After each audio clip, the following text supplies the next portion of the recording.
y actualmente es director e investigador principal del Gran Telescopio Milimétrico.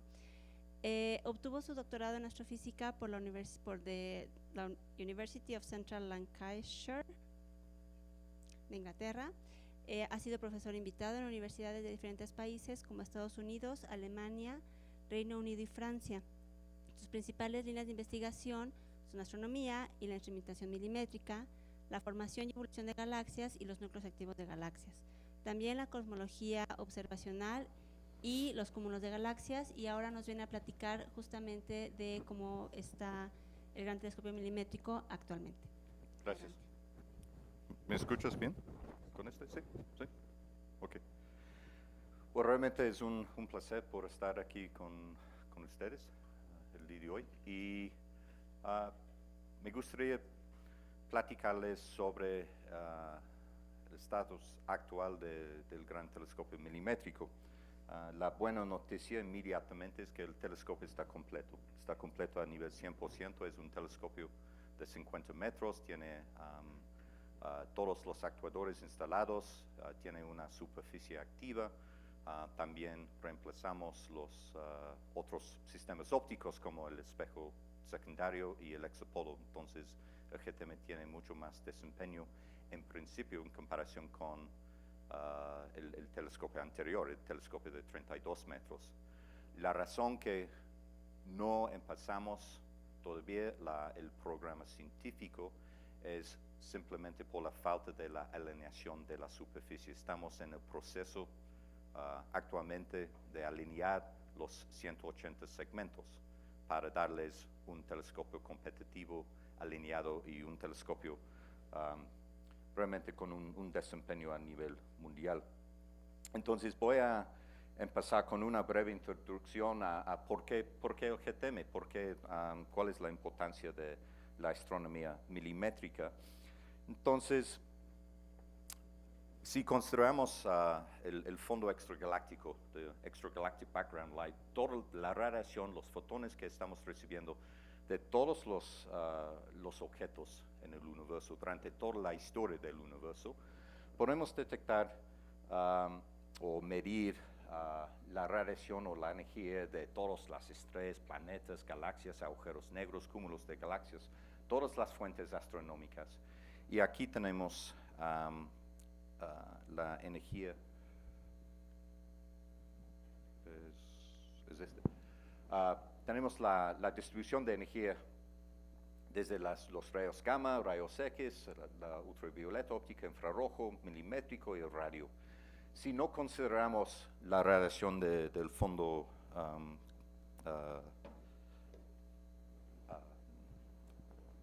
el fondo cósmico, el fondo de microondas, entonces hay dos componentes importantes, uno en la ultravioleta óptica infrarrojo cercano y el otro en el infrarrojo, medio infrarrojo lejano, submilimétrica, milimétrica, y tienen más o menos la misma potencia. Otra manera de visualizar esta situación está aquí. Al lado izquierdo tenemos el mapa del Hubble Deep Field con el telescopio espacial de Hubble. Este mapa es el mapa de 1996 con un área de 6 minutos de arcos cuadrados aproximadamente. Y aquí puede ver miles de galaxias pequeñas, grandes, elípticas, espirales, enanas, colores diferentes, distancias diferentes, luminosidades diferentes. Si sumamos la energía de estos objetos, encontramos la situación que es exactamente igual a el mapa en la submilimétrica que hicimos como un par de años después con un telescopio submilimétrico en Hawái, el James Clerk Maxwell Telescope, en la banda de 850 micras. Entonces aquí tenemos solamente 5 o 6 objetos que están produciendo exactamente la misma cantidad de energía que pueden detectar en la óptica.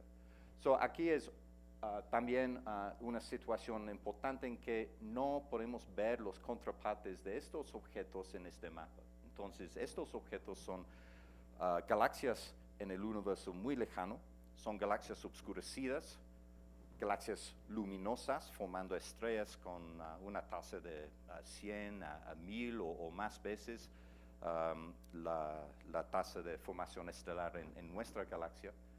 Entonces, es otra población de galaxias, una población importante, una población oscurecida y importante en el contexto de la formación de galaxias. En un poquito más detalle, la situación está aquí. Tenemos este ejemplo famoso de ¿cómo se llama? Cabeza de caballo, que es una nube de polvo, una nube de gas molecular, pero todas las estrellas, como ustedes saben, son estrellas que están enfrente o al fondo de esta nube. No hay ningún ejemplo de una estrella que está parte o dentro de esta nube. Toda la formación estelar está oscurecida. Pero en las frecuencias milimétricas, con observaciones del GTM, usando la cámara Aztec en la banda de 1.1 milímetros, detectamos varios lugares en que hay la evidencia de regiones de formación estelar. Y la razón es simplemente que en comparación con la dimensión de los granos de polvo y las moléculas, este material es muy eficiente para dispersar, absorber la radiación en la ultravioleta, en la óptica, pero considerando que las ondas milimétricas tienen una longitud de onda 100 o 10,000 veces mayor, esta radiación puede pasar sin absorción y por eso tenemos una vista transparente dentro la corazón o las profundidades de estas nubes de gas molecular. So, esta es la situación. Tenemos la oportunidad de investigar la formación de estructura, durante toda la historia del universo.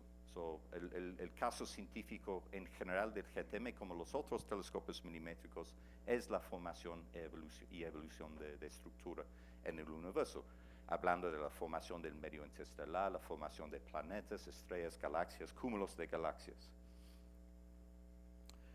Entonces, por eso construimos el GTM, el gran telescopio milimétrico de 50 metros. El GTM, como ustedes saben, es un proyecto binacional entre México y Estados Unidos, con liderazgo, al menos en la fase de construcción, por Illinois, y en Estados Unidos por la Universidad de Massachusetts. Es un telescopio de 50 metros, un reflector primario segmentado con 180 segmentos, un diseño por MAN Technology o MT Mechatronics, el DOE en Alemania. Es importante para decirles que es un telescopio inteligente en el sentido que es un telescopio que puede corregir las deformaciones gravitacionales y además las deformaciones térmicas en el futuro. Por su propio peso, 1.600 toneladas aproximadamente, el peso de nada más la antena, va a deformar por su propio peso cuando estamos cambiando las elevaciones, siguiendo las fuentes astronómicas. Y por eso, para mantener esta precisión sobre toda la superficie de 70 micras aproximadamente, tenemos que corregir estas deformaciones de milímetros cuando el telescopio está cambiando su elevación.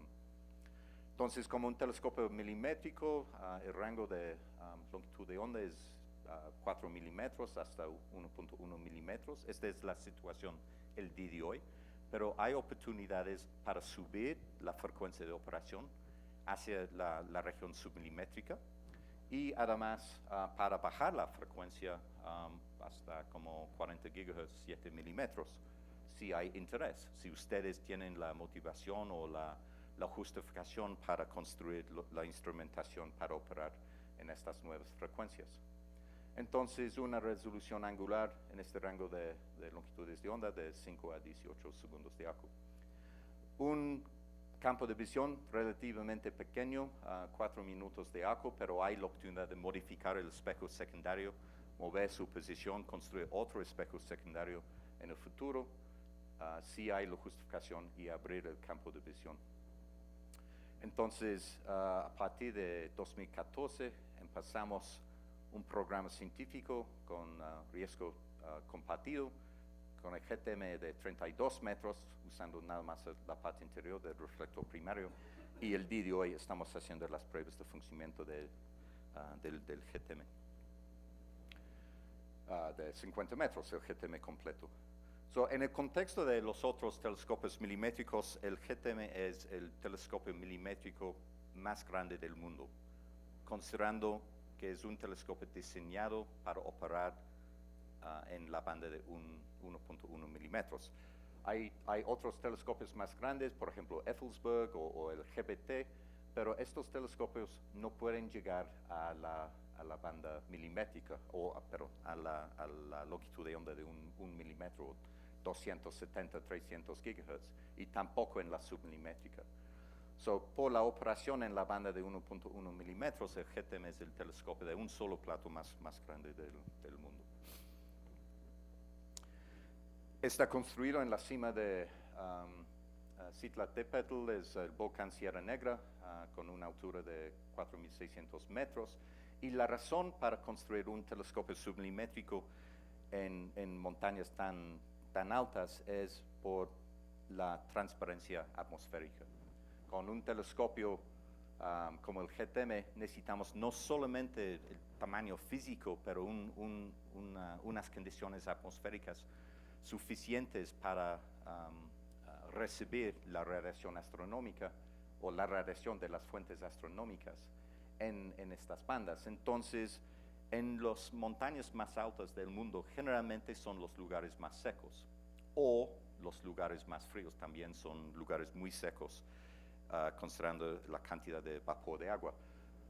En el caso de Sierra Negra tenemos una transmisión mediana en el invierno de 90% y un poquito más reducido en el verano de 70 a 80%, pero no implica que no podemos operar el telescopio en el verano, simplemente con una eficiencia en las altas frecuencias, una eficiencia menor en las altas frecuencias.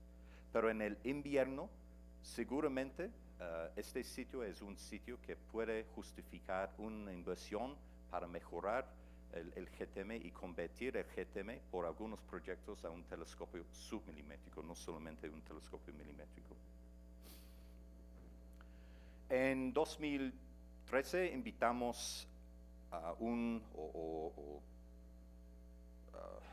convocamos un comité técnico externo para considerar un plan de terminación para el GTM.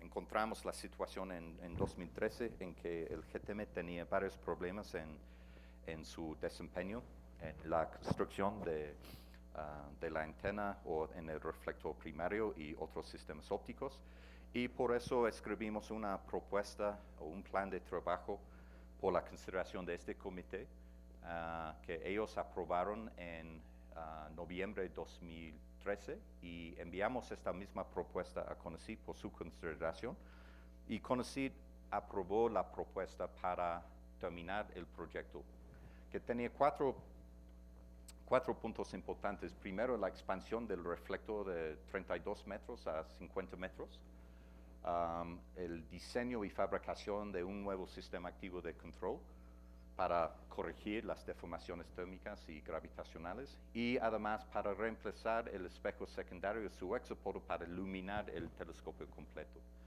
Entonces, en el transcurso de los últimos 3 años, y gracias al apoyo financiero de CONACYT, cumplimos con estos 4 objetivos. Aquí es una descripción breve de uno de los 180 segmentos del reflector primario, y cada segmento tiene miles de componentes individuales, y al final estamos construyendo este sistema para darnos un segmento con una precisión de 20 micras aproximadamente, 20 a 25 micras. Entonces, necesitamos un buen control de calidad en la ingeniería, la construcción, la fabricación, integración y alineación para lograr esta meta de construir segmentos de tanta precisión. Además, en las esquinas de los submarcos, el subframe de acero inoxidable, tenemos 4 actuadores, 4 sistemas electromecánicos que pueden subir, bajar, inclinar los segmentos con una tasa o un ritmo, una frecuencia de 1 segundo o con 1 hertz. Entonces estamos corrigiendo la posición de la superficie cada segundo, todos los 180 segmentos, para mantener la parabólica que necesitamos para enfocar la radiación hacia los instrumentos científicos.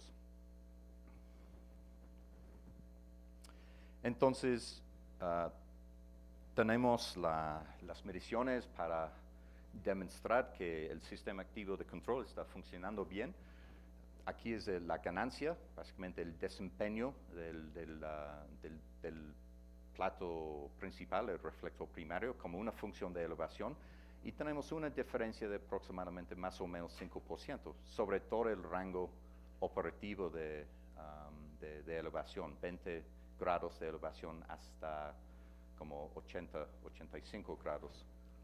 Entonces el sistema activo de control está funcionando bien y además construimos y instalamos el nuevo espejo secundario, que también es un espejo segmentado con 9 paneles y un nuevo hexapolo. El hexapolo está construido por Symmetry en Francia y Media Hilario otra vez construyó no solamente el reflector primario, pero el espejo secundario con esta tecnología, paneles compuestos con láminas de níquel electroformado y un panel de abeja de aluminio con pegamento. Esta es la construcción de los paneles con una capa de rodio para dispersar la radiación solar y reducir la temperatura de los paneles.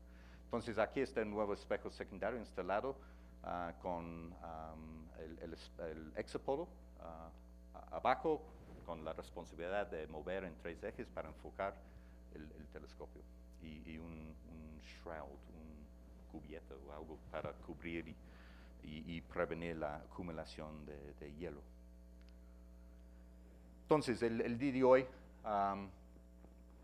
el GTM es un telescopio de 50 metros. Pueden ver todos los reflectores en todos los segmentos. Esta es una foto, obviamente, por la noche con nuestros amigos y colaboradores, trabajadores del proyecto aquí en esta canastilla, con una cámara de fotogrametría, haciendo fotos con ángulos diferentes para reconstruir la forma en 3 dimensiones y darnos la información que necesitamos para mover y alinear los actuadores y mejorar la parabólica. La razón que no empezamos el programa científico el día de hoy es porque estamos usando una grúa móvil. Es muy ineficiente en el movimiento por la altura y aquí está la grúa torre que generalmente estamos usando por esta actividad, pero por las bajas temperaturas y el riesgo de la acumulación de mucho hielo y la situación en 2010 cuando se cayó la grúa torre, una grúa de 60 metros, afortunadamente no se cayó sobre el telescopio, pero yo tomé la decisión que bajamos en diciembre la grúa, crecimos otra vez la grúa al final de marzo cada año. Entonces ya empezamos el proceso de crecer la grúa otra vez y tendremos mucho más eficiencia en las mediciones para alinear la superficie. Entonces en semanas empezamos la mezcla de las últimas iteraciones de fotogrametría con las primeras observaciones científicas del programa científico que ustedes enviaron propuestas a la convocatoria para el GTM de 50 metros el año anterior. Entonces, el GTM como un telescopio de 50 metros es un miembro de la nueva generación de los telescopios gigantes, los telescopios grandes, actuales y del futuro, como SKA en el radio, la extensión a BLVA, ALMA, Spica o Spica, un satélite en el nuevo, un satélite criogénico en el infrarrojo lejano, JWST en el infrarrojo medio, LSST, los Very Large Optical Telescopes como ELT, TMT, Giant Magellan GMT y recientemente la aprobación del proyecto, al menos por la fase de diseño de Athena y HAWC. So, el GTM tiene su lugar en el futuro de astronomía y un miembro de la nueva generación de los telescopios de vanguardia. Un telescopio sin instrumentación no tiene sentido, entonces también hay un programa agresivo de instrumentación para el GTM. El día de hoy tenemos el Redshift Search Receiver, que es un instrumento para hacer observaciones en la banda de 3 milímetros para medir los corrimientos rojos de las galaxias en el universo lejano. No tiene mucha resolución espectral, pero mucha sensibilidad a las líneas porque puede cubrir simultáneamente 36 GHz de frecuencia. También Aztec es la cámara en la banda de 1 milímetro, pero Aztec tiene solamente 144 píxeles. Entonces, estos son los dos instrumentos que ustedes usaron en la etapa anterior, el GTM de 32 metros, en las varias publicaciones que ya están en las revistas, indizadas las revistas científicas. Pero además hay un programa para desarrollar otros instrumentos, espectrómetros y cámaras en las bandas milimétricas. El día de hoy tenemos un grupo de Japón instalando este receptor B4R, que es una copia del Band 4 Receiver de ALMA, pero con las modificaciones para acoplar al GTM. Este puede ofrecerles la oportunidad de hacer espectroscopía en la banda de 2 milímetros, pero con alta resolución espectral. También un nuevo receptor de BLB que viene también en una semana. Aparentemente, hoy es jueves. El lunes, este instrumento va a salir de SAO y de la UMass al GTM. Entonces, empezamos en las próximas semanas la instalación y pruebas de funcionamiento de este nuevo receptor de BLB, pero además es un instrumento que ustedes pueden usar independientemente de BLB, como un receptor de alta resolución espectral. Otros arreglos de espectrómetros, como el 1 mm Ray Receiver, otros instrumentos para hacer observaciones con un rango enorme de frecuencia, pero con poca resolución espectral. Por imágenes tenemos un programa que se llama Muscat. Este es un receptor nada más en la banda de 1 milímetro que viene al final de este año con 1000 píxeles. Entonces, un instrumento que puede hacer mapas con mucho más eficiencia. Y en el año que entra vamos a recibir Toltec, que puede hacer simultáneamente imágenes en la banda de 1 milímetro, 2 milímetros, 1.4 y 2 milímetros en 2 polarizaciones. Un incremento enorme en la capacidad del GTM en la parte de instrumentación. ¿Cuánto más? 20 minutos, ok. Yo entendí que este es un seminario del grupo extragaláctico, pero si me permiten, quiero mencionar este proyecto de BLB porque son dos fuentes disponibles a nosotros para probar relatividad general con una observación del horizonte de eventos, la región del horizonte de eventos, en la dirección de dos agujeros negros supermasivos. Uno es en nuestra galaxia, en la Vía Láctea, entonces no cuenta como un objeto extragaláctico, pero el otro, con exactamente la misma dimensión angular, es en el núcleo de M87. Entonces, hay un experimento que quiere probar la predicción matemática en la ley de relatividad general hace 100 años, que existe una singularidad y la singularidad tiene la manifestación física de una región, el horizonte de eventos, una región oscura, y alrededor de esta región la radiación milimétrica. La razón para hacer este experimento es simplemente para probar la teoría de relatividad general y sus predicciones en las condiciones más extremas del universo, y además para tomar una foto por la primera vez, una imagen de un agujero negro, la sombra de un agujero negro supermasivo. Necesitamos un agujero negro supermasivo por la razón que los agujeros negros de masas, algunas masas solares, no tienen una dimensión suficiente para detectar el horizonte de eventos. Si estamos considerando objetos masivos como Sagittarius A*, 4 o 5 millones de masas solares, o M87 con 6,000 millones de masas solares. Y pueden imaginar que el radio el horizonte de eventos, en el caso de Sagittarius A*, 4 millones, 5 millones de estrellas dentro de la órbita de Mercurio. O en el caso de M87, miles de millones de estrellas dentro de la órbita de, básicamente un tamaño de como nuestro sistema solar. Estamos hablando de objetos masivos y muy compactos. Considerando sus distancias, el tamaño del horizonte de eventos es aproximadamente 20 microsegundos de arco. Y esto implica en la banda de 1.3 milímetros que necesitamos un telescopio de 13,000 kilómetros. Afortunadamente, este es exactamente el tamaño el diámetro aproximadamente de la Tierra. Entonces existe un proyecto, el Event Horizon Telescope, incluyendo GTM y otros telescopios milimétricos en el Polo Sur, en Antártida, en Chile, en el desierto de Atacama, en Hawái, Arizona, y IRAM en España, y Plateau de Beure, el Didio y Noima en Francia. Entonces, conectando todos estos experimentos, usando la técnica de interferometría, tenemos un telescopio con la resolución angular suficiente para hacer una observación de estos dos agujeros negros supermasivos.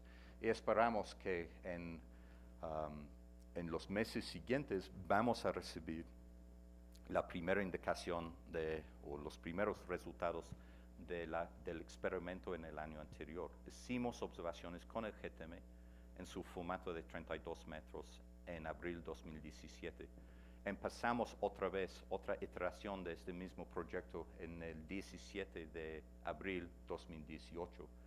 Y la idea es que vamos a detectar esta signatura, la distorsión o el disco de la material que está, la acreción, el disco de acreción, la material que está cayendo dentro el agujero negro o que está circulando en una órbita estable. Y además por el efecto de un lente gravitacional y los efectos gravitacionales, la distorsión a la luz y la idea que básicamente si el agujero negro está aquí, esta parte del disco, la luz va a regresar al observador. Entonces la signatura es una sombra oscura con un disco, depende obviamente en la inclinación, y arcos de luz arriba y de abajo. Y además un hotspot porque por los efectos relativísticos y la aceleración la velocidad de la material que está moviendo en nuestra dirección implica un boosting de la luminosidad, depende en la dirección de la circulación, pero son varios efectos que podemos probar con este experimento. Ok, objetos en el universo cercano, pero además el GTM es un telescopio que puede hacer y investigar la formación de galaxias en el universo lejano y también la formación y evolución de sus agujeros negros. Si queremos proponer la pregunta, el día de hoy podemos detectar galaxias elípticas masivas sin poca formación estelar en el universo cercano. Sus estrellas tienen más o menos la misma edad, pero son galaxias masivas. Esto implica una época de formación, una época violenta en el universo lejano, en el pasado. Entonces, considerando que las galaxias elípticas tienen masas de 10 a la 12 masas solares aproximadamente, si queremos convertir el gas a estrellas y justificar la situación en que encontramos galaxias o galaxias elípticas, galaxias de radio con edades en su población estelar de edades que implican brotes de formación en la historia del universo con redshifts 5, 6, 7. Entonces, cuando el universo era muy joven, implica que tenemos que convertir el gas molecular a estrellas con una tasa al menos de 500 masas solares por año y mantener esta tasa de formación estelar por un gigayear o un par de gigas al menos. Y esta tasa de formación estelar implica una luminosidad en el infrarrojo lejano alrededor de 10 a la 12, 10 a la 13 masas solares. Entonces, objetos con luminosidades en el infrarrojo lejano como 100 veces la luminosidad de nuestra galaxia, la Vía Láctea. Entonces, por el flujo de objetos, galaxias formando estrellas con esta tasa en el universo lejano, con telescopios de 10, 12, 15 metros, empezamos a investigar la población de galaxias obscurecidas y en principio la población responsable por la formación de las galaxias masivas que detectamos el día de hoy en el universo cercano. Entonces, este es un ejemplo de mapas en la banda de 850 micras, 450 micras, con un telescopio de 15 metros, el JCMT, y detectamos 50 a 100 galaxias en bandas diferentes. Pero tenemos en un mapa con un telescopio de este diámetro nada más fuentes puntuales. No tenemos la resolución para entender la morfología y también es difícil para identificar los contrapartes de estos objetos en otros mapas, en los datos, en el infrarrojo, en el óptico, rayos X, radio. Aquí es un ejemplo de un mapa, observaciones de Aztec, no recuerdo, yo creo que este es SSA 22, es una región, un campo cosmológico con no un cúmulo, una sobredensidad de galaxias. Entonces aquí tenemos observaciones al lado izquierdo con Aztec, la cámara que el día de hoy está instalado en el GTM, pero en 2007 y 2008 instalamos este telescopio en ASTI, un telescopio japonés en el desierto de Atacama, un telescopio de 10 metros, y por eso la resolución angular era 30 segundos de arco. Exactamente el mismo campo, pero con observaciones con un telescopio un poquito más grande y observaciones en longitudes de ondas menores, entonces la resolución es mejor y pueden detectar los mismos objetos aproximadamente. Pero aquí es un mapa de ALMA, es increíble la diferencia en resolución, obviamente, pero además pueden ver que los objetos individuales detectados con telescopios de 10 a 15 metros no son objetos individuales en el mapa de ALMA. Este objeto es la suma de 4 objetos. Este objeto, esta extensión son 3 objetos. Este objeto son 2 objetos. Por eso necesitamos mejorar la resolución y aquí es el haz del GTM, 5 segundos de arco en la banda de 1 milímetro. Entonces yo espero que ustedes puedan ver que en este caso, salvo con la excepción posiblemente de este par de objetos, podemos identificar las fuentes como fuentes individuales. No es necesario que utilizamos ALMA para darnos esta oportunidad de identificar y medir la posición correcta y encontrar los contrapartes en otras frecuencias. Entonces, con un telescopio grande, tenemos más sensibilidad, podemos cubrir un área mayor y investigar la población completa de galaxias obscurecidas. El día de hoy tenemos observaciones que pueden cubrir como un factor de 20 o 30 en flujo. Este es el número de cuentas, el número de galaxias con un flujo mayor de este flujo en un grado cuadrado como una función de su intensidad o su flujo. Y son varios modelos de formación, modelos de la formación de galaxias, pero no puede discriminar realmente con estos datos la mayoría. Necesitamos datos que cubrir esta población, la población más débil, los objetos que el día de hoy están al límite de confusión con los telescopios de 10, 12, 15 metros de diámetro. Y además, los objetos excepcionales, los objetos brillantes que tienen solamente una fuente o 10 fuentes cada grado cuadrado. Y estamos cubriendo con los mapas cientos de minutos de arcos cuadrados. So, no hay la posibilidad con la generación anterior, o no era la posibilidad con la generación de telescopios anterior, para hacer observaciones de estas regiones. Pero con el GTM, con la sensibilidad, con la resolución angular, vamos a detectar las galaxias más débiles y además las galaxias más brillantes, incluyendo esta población. So, realmente un incremento en capacidad.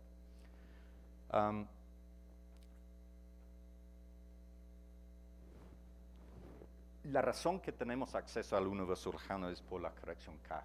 Si consideramos la distribución espectral de energía de una galaxia en formación, una galaxia formando estrellas, generalmente hay un pico en el infrarrojo lejano. Este es nada más un sketch, un dibujo del radio milimétrico, infrarrojo lejano, infrarrojo óptico. Más o menos la región en radio, esta emisión es de sincrotron, tenemos el pico, el bump en el infrarrojo lejano por la emisión térmica, polvo con temperaturas de 10, 20 a 60, 70, 100 grados centígrados, Kelvin, centígrados. Y si consideramos cuál es la distribución espectral de energía de este mismo objeto, si ponemos el objeto con distancias mayores, encontramos esta situación que básicamente la banda de 1 milímetro, el flujo como una función de corrimiento rojo, está disminuyendo inmediatamente hacia un redshift o un corrimiento rojo igual a 1, pero aparte de este corrimiento rojo, redshift 1 hacia un corrimiento rojo de 10, básicamente el flujo es más o menos igual en la milimétrica. En el radio, en el infrarrojo lejano, en la óptica, está disminuyendo como ustedes, como intuitivamente.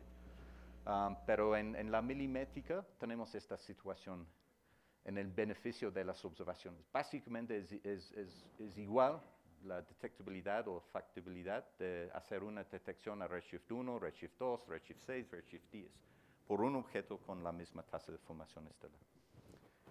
Entonces, regresando a este mapa de el JCMT, el Hubble Deep Field en la banda de 850 micras, detectamos en 50 horas 5 o 6 objetos. Esta es una simulación que yo hice con la resolución del GTM de 50 metros, con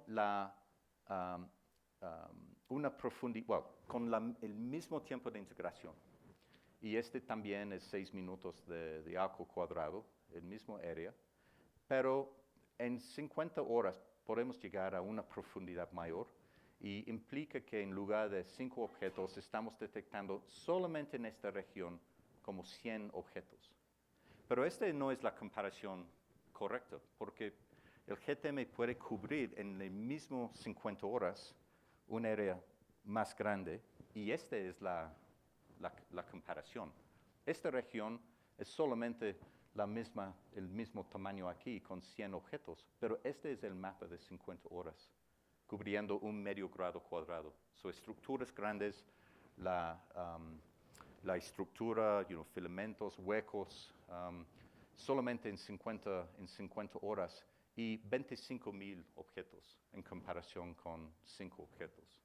So, ustedes tendrán acceso a la población completa. Los objetos extremos, los objetos normales, más la población normal de las galaxias obscurecidas en formación en el universo lejano.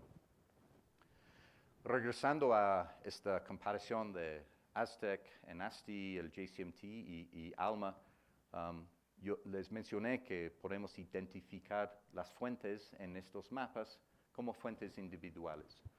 No tendremos el mismo problema de confusión y por eso podemos apuntar ALMA y hacer observaciones de ALMA con su resolución espectacular y medir no solamente la morfología, pero además realmente para entender en mucho más detalle cuál es la contraparte en la óptica infrarrojo, rayos X, radio, etcétera, para entender la naturaleza de estos objetos.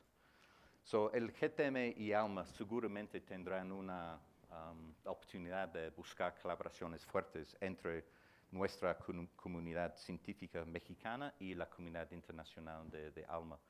Y quiero mencionarles que el día de hoy tenemos varios proyectos en ALMA sin la necesidad de una contribución directa a ALMA, pero a través de los datos de Aztec en ASTI y los datos de Aztec en el GTM de 32 metros.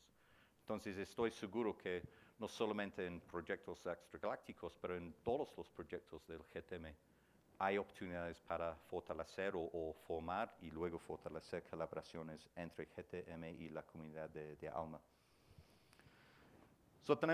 Tenemos mapas, podemos identificar fuentes, producir, construir catálogos, pero el problema es por la corrección K no tenemos una indicación de su distancia.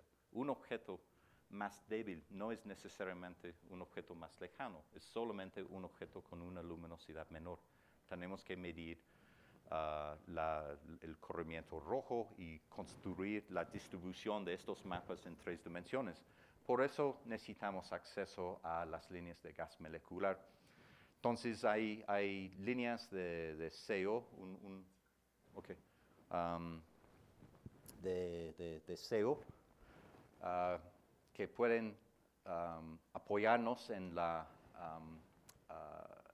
identificación de los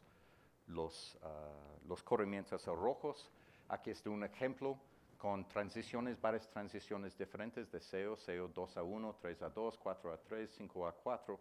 Entonces, con una banda de ancha de 36 gigahertz, es factible para medir las líneas de gas molecular, no solamente una línea, pero en los casos de las galaxias con un corrimiento rojo más de 3, estamos detectando al menos 2 líneas.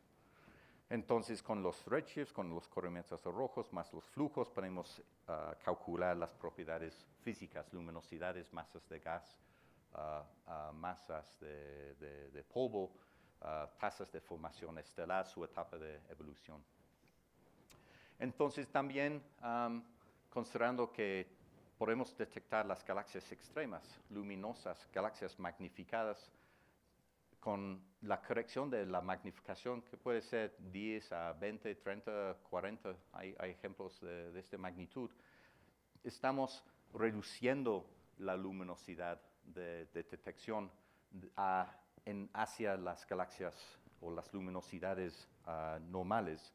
Entonces, el GTM puede detectar galaxias en el universo muy lejano. Aquí es un ejemplo, una galaxia con un corrimiento rojo de 6. La detección de gas molecular, CO, 2 transiciones de CO, una transición de agua. Y con este corrimiento rojo de 6.03, apuntamos el SMA y detectamos también C2, carbón. Y con la información sobre la distorsión o la imagen de este objeto amplificado usando mediciones de ALMA en rojo y la detección de la lente, la galaxia elíptica en el universo cercano con un recorrimiento rojo de 0.8, podemos hacer un modelo, crear un modelo y estimar la magnificación. Y si corregimos la luminosidad y el flujo de esta galaxia en el universo lejano, a redshift 6, el resultado es estamos detectando objetos que son más parecidos de los ULUX, las galaxias ultraluminosas en el universo cercano. Y por eso la posibilidad de conectar las condiciones en el universo cercano con las mismas condiciones físicas y químicas en el universo lejano y temprano. Y para terminar, también con la nueva generación de instrumentación que viene al GTM y ustedes tendrán acceso en las próximas semanas y meses con una resolución espectral alta, no es solamente la detección de las líneas, pero por la asimetría o la forma de las líneas en CO y en otras en agua, pueden investigar si los perfiles son por rotación, son por mergers, es la mezcla, son chorros de material. Pueden investigar mucho más la naturaleza de estos objetos. Entonces voy a terminar. Quiero recordarles que el GTM empezó su programa científico en 2014. Pero acumulamos solamente 14 meses de observaciones en este periodo, 2014 a 2017, pero ya publicamos en varias revistas 17 artículos, son 16 al menos en varias etapas de preparación o artículos enviados. Además, graduamos 8 estudiantes de doctorado y 2 de maestría, y perdón si hay otros ejemplos aquí que no estoy considerando, y si ustedes tienen doctorados o estudiantes con tesis en proceso, por favor, enviarme sus nombres para incluir en las estadísticas. Pero el GTM ya es un proyecto científico productivo. Abrimos la convocatoria en septiembre del año anterior. Cerramos la convocatoria para GTM 50 metros en noviembre. Terminamos el review, el resumen de los proyectos, la priorización y la asignación de tiempo. Y recibimos 74 propuestas, de los cuales 80% son de la comunidad científica mexicana. Y para mí tengo mucho orgullo de este resultado, y gracias a ustedes y su interés para contribuir al GTM y su interés para usar el GTM. Entonces, el día de hoy estamos usando grúas móviles solamente por la falta de este grúa-torre que va a crecer o iniciar su crecido en un par de semanas. Y después vamos a concluir la etapa de fotogrametría para medir la calidad o ajustar los segmentos y darles un reflector primario con una precisión de aproximadamente 50 micras sobre los 50 metros. Pero este es 2 diapositivas más. Este es simplemente una prueba en confianza con ustedes. Es una prueba horrible, pero este es en azul. Este es la espectra de un objeto, una galaxia en el universo lejano. Si yo recuerdo bien, es como Redshift 3.2. La detección con el GTM de 50 metros, pero no alineamos la superficie. Instalamos los segmentos con un total station. So, básicamente con la precisión de su dedo, subir, bajar, un poquito más, ok, está bien. Pero tenemos exactamente el mismo resultado. No puede ver realmente la diferencia. Abajo de las líneas y aquí en morón es la detección del mismo objeto con el GTM de 32 metros, pero después de fotogrametría, holografía, una alineación de la superficie a 50-55 micras. So, el GTM de 50 metros sin alineación ya está igual al telescopio de 32 metros, que es un telescopio competitivo. So, el GTM está, en mi opinión, está funcionando bien. Entonces, quiero agradecerles por su paciencia en este proyecto. Era un proyecto difícil en la parte de ingeniería. Encontramos varios problemas en los últimos años que necesitaron una corrección que implica algunas veces para reemplazar algunos componentes, sistemas ópticos, espejos, pero gracias a ustedes, el apoyo financiero de CONACYT, concluimos el proyecto. El GTM está completo, 100%. Mecánicamente no puedo decir perfecto, pero no hay ningún problema en su movimiento, su control para apuntar y seguir los objetos astronómicos. Y en el transcurso de las próximas semanas estamos recibiendo la nueva generación de instrumentación para incrementar la capacidad científica y atender a sus intereses científicos. Entonces, con el GTEM tenemos una gran oportunidad, no solamente por la astronomía, pero también para fortalecer y apoyar la formación de nuevos recursos humanos, nuevas generaciones de científicos, técnicos, ingenieros y todo el personal asociado con la construcción de este telescopio, pero además con la operación de este telescopio en el futuro. Entonces, muchas gracias.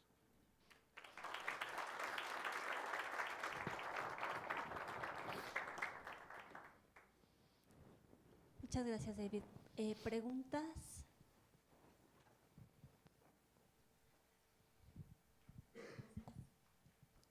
David, por ahí mencionaste Sequoia.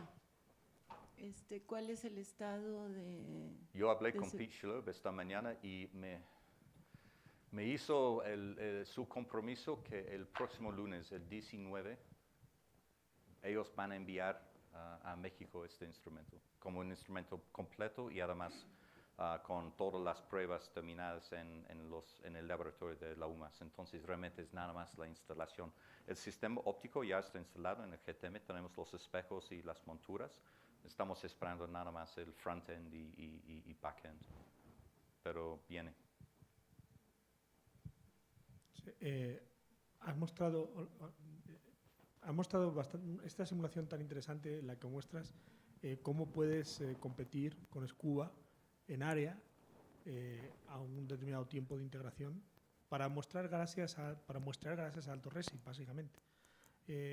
También has mostrado que a partir de RESIF 1, da igual que se estén a RESIF 1 o a RESIF 10, las galaxias que estás observando que forman estrellas tienen prácticamente el mismo flujo, ¿no? Entonces, sin embargo, también has mostrado en esa gráfica que si observas galaxias a RESIF 0,1, estas galaxias son 10 veces más brillantes. Es una cosa que siempre me asombra de milimétricas, es que la mayoría de la gente estudia o aquí o allá, ¿no? Y entre medias hay un universo. Y observamos este mismo universo, Okay. Sí, claro. Entonces, como idea, a nadie se le ha ocurrido que esas galaxias a RESIF 0,1, que es el pico del Sloan, Claro. o sea, pensando en plan loco, ¿qué costaría mapear el Sloan a la sensibilidad necesaria para detectar las galaxias con formación estelar? Este es exactamente si puedes imaginar, Serían 15 horas, ¿no? 15 horas para ese campo. 50 horas. No, por eso 50 horas para la sensibilidad necesaria para detectar 50 galaxias. horas para un medio grado cuadrado. Tú quieres detectar galaxias con, ¿qué era el flujo? Ahí está la cosa. O sea, es un factor. 10 milijanskis. Okay. O más brillante. Pongamos 10. 10, entonces 10 milijanskis. Y si quieres estas fuentes con una detección de 10 sigma, 5 horas. Este es un milijansky. Entonces, un milijansky, este es el ruido. Un milijansky, este es 40 veces mayor. Entonces, 1000 a 2000 veces 8 horas. más rápido para cubrir un medio grado cuadrado. Y a nadie se le ha ocurrido. Entonces realmente no es un proyecto, ¿qué era tu descripción? No loco, pero pero enorme. Tú puedes considerar mapas de miles de grados cuadrados con estas profundidades, mapas superficiales pero enormes, y este es un ejemplo de un proyecto, un mapa profundo pero sobre poco tiempo. Entonces, proyectos de 100 horas o 300 horas en semestres diferentes es factible. Y nadie se le ha ocurrido un legacy decir, voy a cubrir todo el Sloan. Ahí está, claro. Lo hago público. Sí.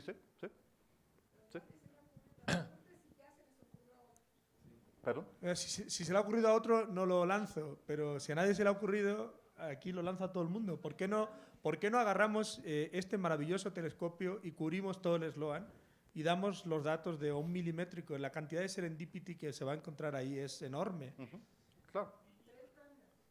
En 3 bandas y 2 polarizaciones, además. Entonces, si ustedes pueden agruparse y definir un proyecto, el telescopio es para ustedes. Es simplemente si No, la pero comunidad... mi pregunta es, ¿a nadie se le ha ocurrido? ¿Nadie ha llegado y ha dicho, lo quiero hacer? ¿No? No. Hala, pues ya está, venga, es una gran idea. Sí, sí. Y si Perdona la que- comunidad dice, como la comunidad, queremos hacer este proyecto con nuestro telescopio, realmente no es a la discreción de un comité científico para decir no. Si toda la comunidad dice, queremos invertir 500 horas en 2 años o 3 años a este proyecto, y hay varios proyectos involucrados, integrados simplemente en un proyecto, Sloan GTM o el equivalente. No, es un proyecto perfecto. Y el observatorio, que estamos hablando con CONACYT sobre la formación del observatorio, y el observatorio tiene la responsabilidad para tomar en un sentido, sus instrucciones como una comunidad. Queremos utilizar este proyecto, este telescopio, por este proyecto. Y no va a ocupar todo el tiempo. Es un proyecto grande, pero no implica que no pueden hacer proyectos de investigación individuales con grupos pequeños. Pero yo creo que es una buena idea. Sí, exactamente esa era mi pregunta, David. Si en los programas, ¿cómo está organizado, no? Por lo visto ya has dado las respuestas. Sí se puede hacer solicitudes para hacer muestreos, hacer follow-ups, seguimientos, que pueden tomar 100 horas, 200 horas, ¿no? Entonces, la respuesta es que básicamente sí es posible dentro del esquema que tiene el GTM, ¿no? Es posible hacer este tipo de propuestas. Claro. Porque luego viene Toltec, que ese sí va a ser un survey, un muestreo que va a dedicar también un buen tiempo, ¿no? Exactamente. Entonces, en el año que entra, porque Toltec viene más o menos en el verano de 2019. Entonces, en el transcurso del próximo año, en los próximos 12 meses, ustedes tendrán la oportunidad de definir proyectos como tipo legacy projects, proyectos grandes, cientos de horas, proyectos con semestres múltiples. No tienen que reaplicar cada semestre, es un proyecto con tiempo garantizado por 2 años o 3 años, pero seguramente hay oportunidades. En este momento no, simplemente por la naturaleza de los instrumentos que tenemos. Y estamos compartiendo la parte observacional con ingeniería. Ok, sé que hay más preguntas, ahorita está el after parties, ahorita también hay otro evento aquí en el Paris, entonces tenemos que detener aquí la discusión. Los invitamos cordialmente a comer con David, vamos a ir aquí cerquita al Centro Cultural. Para los que están interesados en seguir platicando, yo creo que sí hay muchas dudas, yo creo que podemos aprovechar que vino David e ir a comer con él y seguir platicando. Le agradecemos nuevamente. No, gracias a ustedes, gracias.